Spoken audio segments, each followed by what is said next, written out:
Hello everyone, how are you doing? This is MD Tech here with another quick tutorial. In today's tutorial, I'm going to show you guys how to allow for the installation of apps from unknown locations or sources on your Android smartphone. So whether it's a Samsung Galaxy phone or a Google Pixel phone, doesn't really matter. So this should hopefully be a pretty straightforward process here, guys. And without further ado, let's go ahead and jump right into it. So all you have to do on your homepage is just scroll up and then select the setting gear button. And then you want to go down and select apps. So go ahead and select that. And then scroll down underneath general where it says special app access. Go ahead and open that up.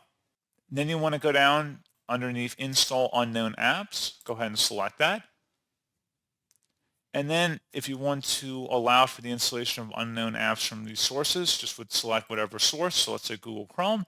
If you want to allow Chrome to install apps from unknown sources, you can go ahead and toggle that to the on position. Otherwise, you can disable it. And that's pretty much all you'd have to do.